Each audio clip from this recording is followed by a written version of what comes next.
আজকে যে টপিক আমরা আলোচনা করব সেই টপিকটা একটা ট্যাবু টপিক, আর সেজন্য আমাকে বাঙালি আমজনতা গালি দিবে, বলবে কি বলে যেন এটা, আস্তাগফিরুল্লাহ, তারপরে আমি নরকের কীট, আমি দোজখের লাকড়ি। এই মহিলা কেন এগুলো নিয়ে কথা বলতেছে, ও কেন এই ধরনের জিনিস প্রমোট করতেছে? কারণ আজকে আমি যে টপিকটা নিয়ে কথা বলবো সেটা হচ্ছে লিভিং টুগেদার। পশ্চিমা বিশ্বে যখন বিয়ের আইন, কাস্টডি ল, এই জিনিসগুলা যখন কঠিন হয়ে গেল, তখন মানুষজন শুরু করলো লিভিং টুগেদার করা। লিভিং টুগেদার নিয়ে কথা বলার আগে লিভিং টুগেদারের একটা ইতিহাস আছে, সেই ইতিহাসটা আপনাদের জানানো দরকার, তাই জানাচ্ছি। তো পশ্চিমা বিশ্বে ম্যারেজ জিনিসটা একটু টাফ হয়ে যায় লিগ্যালি।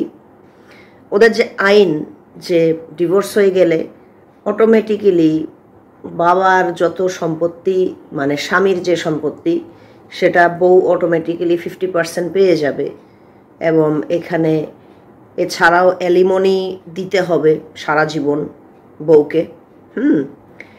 এটা আরেকটা। থার্ড হচ্ছে বাচ্চা যদি থাকে, বাচ্চার কাস্টডি সাধারণত মায়েরাই নিয়ে যায়। এই তিনে মিলে পশ্চিমা বিশ্বের অনেকগুলা দেশেই, সব দেশে না, অনেকগুলা দেশেই মূলত ছেলেরা ডিভোর্স হলে হেরে যাওয়ার কারণে, দেউলিয়া হয়ে যাওয়ার কারণে আইন বানানোটা এমনভাবে হয়েছে যে ওই আইনের মারপেচে পড়ে ছেলেরা দেউলিয়া হয়ে যায়। তো দেউলিয়া হয়ে যাওয়ার কারণেই লিভিং টুগেদারের প্রচলনটা শুরু হয়। যে ওখানে তো মনে করেন যে আপনার যেই স্টাইলেই আপনি বিয়ে করেন না কেন, সেটা খ্রিস্টান ম্যারেজ হোক বা সেটা মুসলিম ম্যারেজ হোক, সেটা জিউইশ ম্যারেজ হোক, ল কিন্তু সবার জন্য সেম। হ্যাঁ, যে আপনার যদি ডিভোর্স হয় তাহলে মেয়ের কাছে 50% অফ প্রপার্টি ছেলের চলে যাবে, আর ছেলেকে অ্যালিমনির টাকা মেয়েকে দিতে হবে, ভরণ পোষণ দিয়ে যেতে হবে। এগুলো আবার আমাদের দেশে নাই, আমাদের দেশে ম্যারেজ লতে আবার এগুলো নাই। তো এখন এত কঠিন একটা আইন, ম্যারেজ আইন, যেটা ছেলে মানুষকে রাস্তার ফকির বানায় ফেলায়, তার সারা জীবনের অর্থ, আয়, এগুলো কামাই করা যা হয়েছিল এগুলি সবই মেয়ে লোকের কাছে চলে যায় যদি তার বউয়ের সাথে তার ডিভোর্স হয়ে যায়। এই ধরনের আইন করার ফলে যেটা হয়েছে, মানুষ বিয়ে ছাড়া সঙ্গীর সাথে জীবন যাপন করা শুরু করে। মানে কাগজে সই না করে, বিয়ে তো একটা কন্ট্রাক্ট, তাই না? কাগজে সই না করে তারা হচ্ছে বিয়ে ছাড়াই তাদের পার্টনারদের সাথে জীবন কাটানো শুরু করে। এইভাবেই আসলে লিভিং টুগেদারটা শুরু হয়। এই তো লিভিং টুগেদারটা করে তখন ছেলে মেয়ে কী করে, তারা ফার্স্টে যখন একে অপরের সাথে পরিচয় হয়, প্রেম হয়, পছন্দ হয়, ভালো লাগালাগির বিষয়টা হয়, তখন তারা দেখে যে মানে বেশি ভালো লাগছে কিনা, বা একে অপরকে জানার জন্য তারা যেটা করে, একে অপরের থেকে দূরে না থেকে বা সপ্তাহে 2-4 দিন দেখা না করে, বাংলাদেশের মতো তারা যেটা করে, তারা হচ্ছে একই বাসায় থাকা শুরু করে। এইটাকেই লিভিং টুগেদার বলে। এখন অনেক মুসলমান বলবে, ও আল্লাহ নাউজুবিল্লাহ, হ্যাঁ, একসাথে থাকতেছে বিয়ের আগে, একসাথে সেক্স করতেছে বিয়ের আগে, এটা হারাম। হ্যাঁ, আমি জানি এটা ইসলাম ধর্মের দৃষ্টিতে এটা হারাম, কিন্তু আপনারা আমাকে দেখান যে সমস্ত কাপল বাংলাদেশে আছে যারা সপ্তাহে 2-3 বার দেখা করতেছে, বাট আবার তারা বাপমার সাথে থাকে, নিজ বাপমার বাড়িতে গিয়ে থাকে, তারা কি সেক্স করতেছে? না, করতেছে। কথা হচ্ছে একই ছাদের নিচে থাকাটা এখানে ফ্যাক্টর না, ফ্যাক্টরটা হচ্ছে সেক্স কিন্তু আপনি একই ছাদের নিচে থাকলেও আপনি করতে পারতেছেন, একই ছাদের নিচে না থাকলেও আপনি আপনার বয়ফ্রেন্ড বা গার্লফ্রেন্ডের সাথে কিন্তু কোথাও না কোথাও গিয়ে আপনি সেক্স করতেছেন। হ্যাঁ, তারপর না হয় আপনি আপনার বাপমার বাড়িতে চলে আসতেছেন, ঠিক আছে, কিন্তু মুদ্রা কথা হচ্ছে মানুষ একটা বয়স হওয়ার পর থেকে মানুষের যে যৌন চাহিদা, যৌন চাহিদাটা থাকবেই ছেলে মেয়ে উভয়েরই, এবং তারা এটা মিটাবে কোনো না কোনোভাবে, এটা মিটাবেই। ঠিক আছে, এটা নর্মাল, এটা অ্যাকসেপ্ট করে নেওয়াটাই ভালো, এবং এটা থেকে যাতে বিফল কিছু না হয় সেদিকটা আমাদের লক্ষ্য রাখতে হবে। তো যেটা বলতেছিলাম লিভিং টুগেদার, আমি ফার্স্টে একটা জিনিস মেনশন করে রাখতে চাই আমি আরও ডিপে যাওয়ার আগে, সেটা হচ্ছে আমাদের দেশে তো মানুষ ছেলে মেয়ে উভয় বাপের হোটেলে মায়ের হোটেলে থাকি আমরা, তাই না? বাপ মায়ের সাথে থাকি আমরা, নিজেরা নিজেদের বাসা নেই না, অনেক দাম, হয়তো বাসা ভাড়া অনেক বেশি দাম, তারপরে মনে করেন যে মেনটেনেন্স এগুলো আমরা শিখি না। ওই সমস্ত দেশগুলোতে 18 বছর বয়স হলে বাবা মাই বলে তুমি তোমার নিজের বাসা করে নাও, কারণ ওর বাপ মা ওইভাবেই বড় হয়েছে, এইভাবেই থাকছে, আর ওর বাপ মায়ের বাপ মা ওইভাবেই থাকছে। ঠিক আছে, তো ওরা যেটা করে সেটা হচ্ছে 18 বছর 19 বছর বয়স হলে ওরা নিজেরা অ্যাকোমোডেশন খুঁজে, নিজেদের বাসার অ্যাকোমোডেশন খুঁজে আর কি। আপনার নিজের একটা ছোট বাসা, নিজের একটা নিজস্ব স্পেস, যেটাতে সে আলাদা থাকবে, এটা মেয়ে ছেলে উভয়ই। সে নিজেই রান্না করে খায়, নিজেই কাপড় চোপড় ধোয়, নিজেই সব বাসা বাড়ি মেনটেন করে। ঠিক আছে, এবং আরেকটা যেটা করবে 18 বছর বয়স হলে পড়ালেখা যদি হায়ার স্টাডিজ করে তাহলে করলো, পাশে জব করে, কিন্তু জবটা করতেই হবে, আর ওখানে অনেক জব আমরা জানি। তো এই জব করে এবং বাসায় থাকে আলাদা, একটা সময় যদি টাকা পয়সা বেশি কামাইতে পারে তাহলে নিজেরা বাসা কিনে নেয়। এখানে একটা কথা আছে, বাবা মা যে হেল্প করে না তা না, বাবা মা পয়সা দেয় ঠিকই, বাবা মার সাথে এরা এসে সপ্তাহে দেখা করে 2-4 বার ঠিকই। ঠিক আছে, এমন না যে আমি 18 বছর হলাম, 18 বছর হলে আমি আমার বাসা, নতুন একটা বাসায় গেলাম, নতুন একটা বাসা আমি চুজ করলাম, এর মানে এই না যে আমি আমার বাপ মারে লাথে ফেলাই দিছি। বিষয়টা অনেক বাঙালি মনে করে যে ওদের তো কোনো ফ্যামিলি বন্ডিং নাই, বিষয়টা আসলে তা না। বিষয়টা আসলে মোটেও তা না। আপনি যদি স্বাধীনভাবে বাঁচতে শিখতে চান এবং আপনি যদি আত্মনির্ভরশীল হয়ে বাঁচতে শিখতে চান, তাহলে আপনাকে আলাদা বাসায় থেকে আপনাকে পুরা জিনিসটা সর্ট আউট করলেই আপনি শিখতে পারবেন যে স্বাধীনভাবে এবং আত্মনির্ভরশীলভাবে কিভাবে জীবন যাপন করতে হয়, যেটা আপনি আপনার বাপের হোটেল মায়ের হোটেলে থাকলে কোনোদিন বুঝবেন না। বুঝতে পারছেন? তো আমরা জানি যে ওখানে ছেলে মেয়ে উভয় আলাদা নিজস্ব একটা নীর নেয়। তো ছেলেও আলাদা থাকতেছে, মেয়েও আলাদা থাকতেছে। যখন তাদের জীবনে প্রণয় ঘটে, যখন কারোর সাথে দেখা হয়, কারোর সাথে পরিচয় হয়, তখন তারা প্রথমে 1-2 সপ্তাহ হয়তো ডেট করে, বাইরে দেখা করে, তারপর যদি একে অপরকে বেশি ভালো লাগে তখন তারা, এটা ডিপেন্ড করতেছে তাদের উপরে, তারা কি আস্তে আস্তে রিলেশনশিপটাকে বিল্ড করবে। ইন দ্যাট কেস তারা অনেক টাইম নেয়। আর তারা যদি মনে করে না আমরা চাই যে আমাদের সম্পর্কটা আগায় যাক অনেক, তখন তারা যেটা করে সেটা হচ্ছে তারা মুভ ইন করে, মানে একজন আরেকজনের বাড়িতে সামানপত্র নিয়ে মুভ ইন করে। ঠিক আছে, সামানপত্র নিয়ে মুভ ইন করে, হয়তো মেয়ের বাড়িতে ছেলে সামানপত্র নিয়ে উঠলো ছেলের বাড়ি ভাড়া দিয়ে, এদিক দিয়ে, অথবা দেখেন যে ছেলের বাড়িতে মেয়ে উঠলো মেয়ের ভাড়া বাড়ি ছেড়ে দিয়ে, কথার কথা। ঠিক আছে, উঠলো, উদ্দেশ্যটা কি? উদ্দেশ্য হচ্ছে সম্পর্কটাকে গভীর করা, উদ্দেশ্য হচ্ছে সম্পর্কতে নিজে একে অপরকে জানা, একে অপরের খারাপ দিক, ভালো দিক, চরিত্র, পার্সোনালিটি, আমার সাথে যে মানুষটা প্রেম করতেছে সেই মানুষটা কি আমার সাথে যাচ্ছে, সে কি আমার সাথে যাচ্ছে, আমি কি তার সাথে যাচ্ছি, এগুলা হচ্ছে মূল উদ্দেশ্য লিভিং টুগেদার করার। তো লিভিং টুগেদার যখন করে তখন একজন আরেকজনের বাড়িতে বা দুজনে একটা বাসায় উঠে যেটা করে সেটা হচ্ছে তারা ম্যারিড কাপলদের মতোই এই খাওয়া দাওয়া শেয়ার করে, বাজার করে, তারপরে বাসা ভাড়া দিতে হলে বাসা ভাড়া দেয়, শেয়ার করে দেয়, জয়েন্ট অ্যাকাউন্ট থাকে। তারপরে এই আপনার এই যে বাইরে এই যে girlfriend boyfriend relationship, husband wife relationship না হলে যদি গার্লফ্রেন্ড বয়ফ্রেন্ড রিলেশনশিপ হয়, লিভিং রিলেশনশিপ, সেটাকে আইনের ভাষায় একটা নামে ডাকে, সেটা হচ্ছে কমন ল পার্টনার। ঠিক আছে, কমন ল পার্টনার মানে লিভিং টুগেদার যখন করে কোনো কাপল বাইরের দেশে, আপনি দেখবেন তখন আপনি ধরে নেবেন যে এটা খুব সিরিয়াস, এটা বাংলাদেশের মতো স্টুপিড জায়গা না, এটা খুব সিরিয়াস। মানে কমন ল পার্টনার মানে কিন্তু খুবই ইম্পর্টেন্ট, মানে একেবারে ওয়াইফ হাজব্যান্ড ইকুইভ্যালেন্ট এই টাইপেরই, বুঝতে পারছেন? শুধু পার্থক্য হচ্ছে ওরা বিয়ের বন্ধনে আবদ্ধ হয় নাই। বিয়ের বন্ধন বলতে হচ্ছে চার্চে গিয়ে বিয়ে করা, কাগজের সই দেয়া, অথবা মুসলিমদের ক্ষেত্রে হুজুরের কাছে যাওয়া, খেজুর খেয়ে বিয়ে পড়ানো, এটা ঠিক আছে। তো এখন যেটা বলতেছিলাম, একে অপরের সাথে বিল শেয়ার করে, বাসাবাড়ি গোছায়, বাসার কাজ শেয়ার করে, সাপোর্ট করে একে অপরকে, ঠিক আছে। এবং ইন দ্য মিন টাইম ওরা একে অপরের আরও ঘনিষ্ঠ হইতে থাকে এবং তখন সম্পর্কটা খুব গাঢ় হয়, ঠিক আছে। আর আমরা যে সেক্স নিয়ে আপত্তি করি, এই ছেলেটা বা এই মেয়েটা যারা লিভিং টুগেদার করতেছে, তারা হ্যাঁ একই বাসায় থাকার কারণে তারা সেক্স করতে পারতেছে ফ্রিকোয়েন্টলি, তাদের রোমান্সটা হচ্ছে ফ্রিকোয়েন্টলি। কিন্তু তারা যদি একই বাসায় নাও থাকতো, এটা বাংলাদেশ দিয়ে বুঝাই আমি, নাও থাকতো, তাইলেও কিন্তু তাদের সেক্স কোনো না কোনো দিক দিয়ে হইতো তারা দেখা করলে, রাইট? কারণ আপনি যতই বলেন না কেন এটা হারাম হারাম এন তেন আবি যাবি, যে না, প্রকৃতি এসব মানে না। মানুষের মন, মানুষের শরীর, মানুষের দেহ মন, এগুলো আসলে প্রেমের সাথে সেক্স জড়িত, আবার চাহিদার সাথেও সেক্স জড়িত, ঠিক আছে।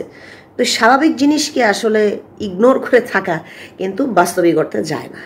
তো যেটা বলতেছিলাম, তো এইভাবে এদের সম্পর্কটা অনেকটাই বিল্ড হয় অনেকেরই। সবাই লিভিং টুগেদার করে তা না, অনেক কাপলই লিভিং টুগেদার করে। এবং তারা যেটা করে এরপরে সেটা হচ্ছে তাদের যে বন্ধুবান্ধব আত্মীয় স্বজন সবাইকে পরিচয় করা দেয় আমার গার্লফ্রেন্ড বা আমার বয়ফ্রেন্ড। হ্যাঁ, তার মানে কিন্তু সিরিয়াস বিষয়, ঠিক আছে। এখন যদি কেউ গিয়ে বলে এই তুই ওর লগে এক বাড়িতে থাকোস, হ্যাঁ, এটা বলার কোনো সুযোগ নাই, কারণ আমাদের বাঙালি সমাজ আর ওটা এক না। তো যখন লিভিং টুগেদার করে একটা কাপল, তার মানে হচ্ছে সম্পর্কটা অনেক গাঢ় হয়েছে, এটাই সাইন। এবং তাদের একটা স্ট্রং ভবিষ্যৎ আছে। ভবিষ্যৎটা কীরকম? এক হচ্ছে তারা যদি মনে করে যে আমরা লিভিং টুগেদার করে দেখলাম যে আমরা অ্যাকচুয়ালি কম্প্যাটেবল বিভিন্ন দিক দিয়ে, আমরা ইদার বিয়ের দিকে আগায় যাই, আরেকটা স্টেপ নিয়ে আগায় গেলাম, তখন তারা লিগাল বাইন্ডিংসে আবদ্ধ হয়, ম্যারেজ কন্ট্রাক্টে আবদ্ধ হয়। তখন হচ্ছে ওদের উপরে যে দেশের যে আইনের একটা হাত চলে আসে, আইনের কন্ট্রোল ওদের উপরে চলে আসে। আর যদি ওরা মনে করে যে আমরা এভাবেই ঠিক আছি, আমরা এভাবেই চলতে পারবো বহুদিন, যেভাবে আমরা একসাথে শেয়ার করে আসি, সব কিছু কমিটেড আছি একে অপরের উপরে, সেভাবেই আমরা চলতে থাকবো, আমাদের বিয়ের দরকার নাই, তাহলে তারা এইভাবেও থাকে। তো বাইরে অনেক চয়েস আছে, আপনি বিয়ে করতে পারেন লিভিং টুগেদার করার পরে, বা আপনি লিভিং টুগেদারটাই, রিলেশনশিপটাই কমিটেড করে আপনি সারা জীবন চালাইতে পারেন। বাংলাদেশের মতো বিষয়টা এরকম না বাহিরে।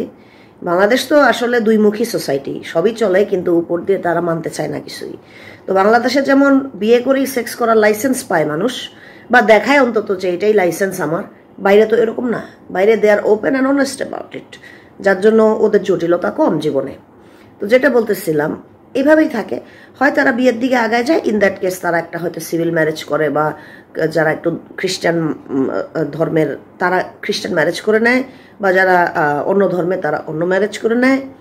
অথবা যদি তারা মনে করে আমরা এইভাবেই আসি, আমরা এইভাবেই থাকবো, তারা এইভাবেই থাকে। এখন লিভিং টুগেদার করে অনেক সময় দেখা যায় কাপলের মধ্যে বাচ্চা চলে আসে।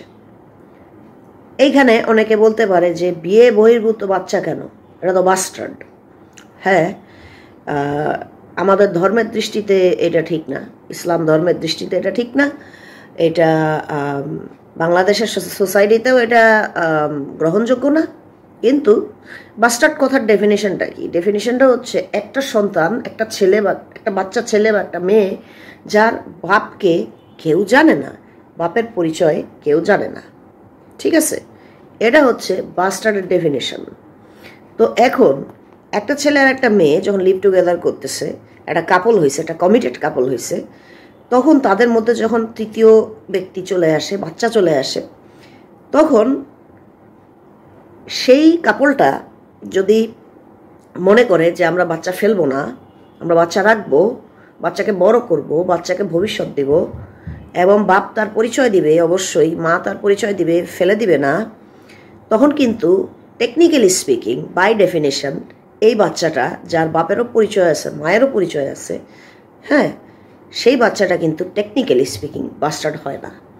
কারণ আপনি দেখবেন বাইরে যদি আপনি গিয়ে থাকেন দেখবেন যে লিভিং টুগেদার করে অনেক কাপল আছে যাদের বাচ্চা আছে, বিয়ে হয় নাই কিন্তু লিভিং টুগেদারের রিলেশনশিপ থেকে, একটা সুন্দর রিলেশনশিপ থেকেই বাচ্চা হয়েছে, বাচ্চাকে বড় করছে, এবং আবার দেখা যায় বাচ্চা হওয়ার পরে বিয়ে করছে বাচ্চা হওয়ার পরে বিয়ে করছে। হ্যাঁ, তো এটাই আর কি।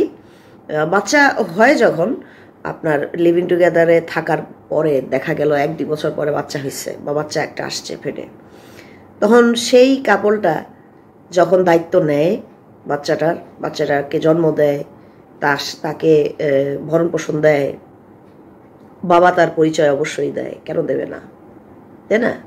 কারণ বাংলাদেশিদের মতো নোংরা মানসিকতার না তো যে আমি প্রেগনেন্ট বানাইয়া চলে গেলাম, বিষয়টা তো এরকম না। আছে, এরকমও আছে, কিন্তু ওইটার হিসাব আর বাংলাদেশিদের চিন্তার হিসাব আলাদা। তো যাই হোক, যখন একটা বাচ্চা আসে লিভিং টুগেদারের ফলে, তখন অনেক কাপল আছে যে বাচ্চাকে রেইজ করে, জন্ম দেয়, রেইজ করে, সেলিব্রেট করে, বাবা মা হয় তারা, ঠিক আছে। এখানে আবার আরো অনেক কিছু ঘটতে পারে। ধরেন লিভ টুগেদার করে একটা মেয়ে প্রেগনেন্ট হলো, তখন তারা সেই মেয়ে আর সেই মেয়ের বয়ফ্রেন্ড ডিসাইড করলো যে আমরা এখন বিয়ে করে ফেলি, যেহেতু বেবি আসতেছে। আবার এরকমও হতে পারে যে যেভাবে চলতেছে সেভাবেই চলুক, বিয়ের ঝামেলায় যাওয়ার দরকার নাই, কারণ ইনকেস যদি ডিভোর্স হয়ে যায় তাহলে ভাই ছেলে তো দেউলিয়া হয়ে যাবে, ঠিক আছে। এটা একটা। আরেকটা হচ্ছে বাচ্চা হওয়ার পরে বাপ মা সিদ্ধান্ত নেয় যে আচ্ছা বাচ্চা কাচ্চা হয়ে গেছে, ঠিক আছে, এখন আমরা বিয়ে করে ফেলি, ঠিক আছে। তো অনেক চয়েস আছে, যেটা বাংলাদেশে মানুষের চয়েসগুলো নাই, ঠিক আছে। এই হচ্ছে কাহিনী। এখন বাংলাদেশে আমি দেখতেছি ইদানিংকালে সেলিব্রিটিদের মধ্যে, তারপর আরো কিছু কিছু মানুষের মধ্যে, সাধারণ মানুষের মধ্যে লিভ টুগেদার কথাটা মুখে আসতেছে। আমার কাছে খুব হাস্যকর লাগে, কারণ আমি এই টার্মগুলোর সাথে অনেক আগে থেকে পরিচিত, আমি দেখছি অনেক কিছু। তো বাংলাদেশের মানুষ না, আসলে আমাদের মানসিকতাটাই ভিন্ন। বাংলাদেশের মানুষ মনে করে গার্লফ্রেন্ড বা বয়ফ্রেন্ডের সাথে সেক্স করা মানে হচ্ছে সম্পর্কটা নষ্ট হয়ে গেল, 1। 2, sex is supposed to make your relationship more close and it's supposed to bring two people together and build love. But বাংলাদেশে কি হয়, ছেলেরা মেয়েদের সাথে শোয়ার জন্য করে সম্পর্ক, শোয়া শেষ হয়ে গেলে মেয়েরা চিনে না, তারপরে এইভাবে মেয়েদেরকে এক্সপ্লয়েট করে, ইউজ করে। আবার যখন কোনো মেয়ের সাথে সম্পর্ক করে, অ্যাকচুয়ালি সম্পর্কটা খুব সিরিয়াস, তখন অনেকে আছে ওই মেয়ের সাথে শুইতে চায় না, আর মেয়েও শুইতে চায় না, মেয়ের যৌন চাহিদা থাকা সত্ত্বেও শুইতে চায় না, কন্ডিশন দেয় যে তোমার আমাকে বিয়ে করতে হবে। বিষয়টা হচ্ছে কি, মানে সেক্সটাকে এতটা টাকা পয়সার মতো দেখা হয় বাংলাদেশে, যে সেক্সটা ম্যারেজের পরেই হতে হবে। আর এটার জন্য ধর্ম, অবশ্যই ধর্মের একটা হাত আছে এখানে। তো বাংলাদেশের ছেলেমেয়েরা আসলে লিভ টুগেদার যখন করতেও যায়, তখন তারা ঠিক লিভ টুগেদার করার মতো করে না, ঠিক আছে। আপনাকে বুঝতে হবে what is a relationship, what is marriage, এগুলো বুঝতে হবে। বাংলাদেশের ছেলেমেয়েরা রিলেশনশিপটাই ঠিক মতো বুঝে না, ম্যারেজটা তো বোঝেই না। যারা বিয়ে করে নাই তারা ম্যারেজ সম্পর্কে সিটা ফোটা ধারণা পর্যন্ত রাখে না, ওদেরকে কেউ ধারণা দেয়ও না। They learn it the hard way বিয়ে করার পরে, আর ম্যারিড কাপলরা এগুলি বলেও না। তো এই ছিল কাহিনী লিভ টুগেদার নিয়ে। আমি বললাম বাংলাদেশে অনেকেই চিন্তা করে লিভ টুগেদারের কথা, কারণ ম্যারেজ খুবই ট্রমাটিক। ম্যারেজ থেকে যদি ডিভোর্স হয়ে যায় তাহলে আই হ্যাভ সিন পিপল যারা ভয়াবহ লেভেলে ট্রমাটাইজড হয়ে যায় এবং সারা জীবনেও তারা রিকভার করে না।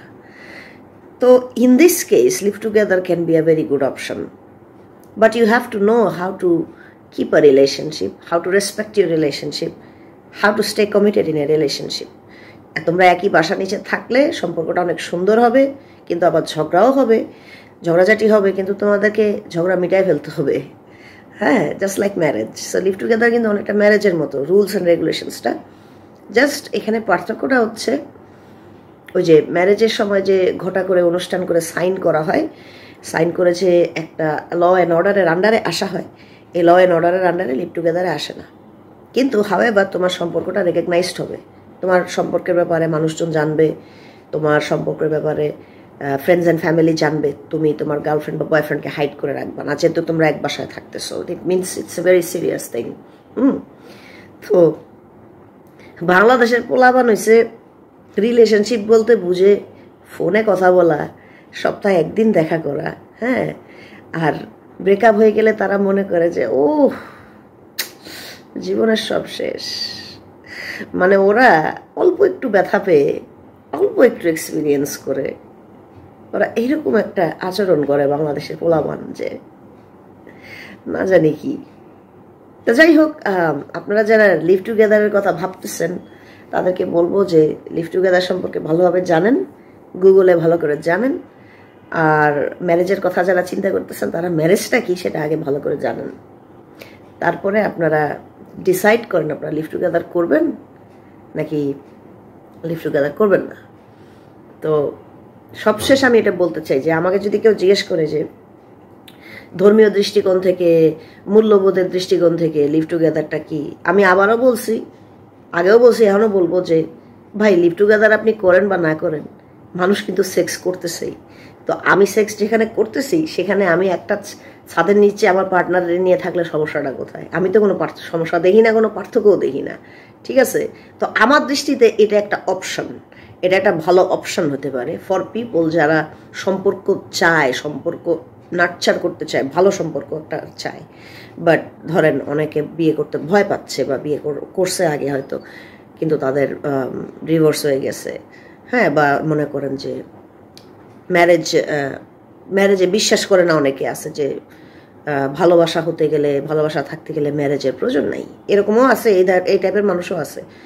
তো এই ধরনের মানুষদের জন্য, এই 3 ক্যাটাগরির মানুষের জন্য living together can be a very good option, এবং আপনারা এটা অপশনটা ট্রাই করতে পারেন। বাট রিমেম্বার, ছেলেদেরকে বিশেষভাবে বলবো, মেয়ে লোককে অপদস্থ করে, অপমান করে, ব্যবহার করে, তাদেরকে অসম্মান করে, তাদেরকে অমানুষ ভেবে আপনারা কোনোদিনও একটা সামান্য সম্পর্ক, সেটা যে সম্পর্কই হোক, এটা বিয়ে হোক, এটা লিভ টুগেদার হোক, এটা নর্মাল রিলেশনশিপ হোক, আপনারা কিন্তু বেশি দূর ফ্লারিশ করতে পারবেন না। ছেলেদের আসলে অনেক কিছু শিখতে হবে, কারণ সময় এমন যে ওয়ার্ল্ড হ্যাজ চেঞ্জড, পৃথিবী অনেক চেঞ্জ হয়ে গেছে, ছেলেদেরকে অনেক নতুন নতুন জিনিসে অ্যাডাপ্ট করতে হবে। এটা আমি ডাইরেক্টলি বললাম, এটা আমার কথা মিলাই দেখেন। আগেকার দিনে মেয়েরা কথা বলতো না, ভয় পাইতো, তাদের কোনো সাপোর্ট ছিল না, তাদের পড়ালেখা ছিল না, তাদের কর্মক্ষমতা ছিল না, তাই তারা আপনাদের বোগাস জিনিসপত্র, বুলশিট জিনিসপত্র সহ্য করছে। এখন তারা এগুলো সহ্য করে না। তাই এখন আপনাদের কি করতে হবে? আপনাদের কিছু চারিত্রিক বৈশিষ্ট্য, কিছু খাইসলত এগুলো চেঞ্জ করতে হবে। তাইলে আপনারা যে ধরনের সম্পর্কই যান না কেন, যে ধরনের সম্পর্কতেই যান না কেন, মেয়েদের সাথে ফ্লারিশ করবেন। সবশেষে এটা বলতে চাই, আলফা, বেটা, ওমেগা, সিগমা এইসব ভিডিও ইউটিউবে দেখে নিজের মাথাটা নষ্ট করবেন না। কারণ আপনারা বেশিরভাগই পৃথিবীর জনসংখ্যা ছেলে মানুষ, আপনারা স্ট্রেইট হেটেরোসেক্সুয়াল, অর্থাৎ মেয়েদেরকেই আপনাদের লাগবে, মেয়েদেরকেই আপনাদের ভালোবাসতে হবে, মেয়েদের সাথেই আপনাদের সেক্স করতে হবে। তাই আমি যেই জিনিস ছাড়া আমার চলবে না, সেই জিনিসকে আমার গালি দিয়ে তো লাভ নেই, তাই না? So happy living.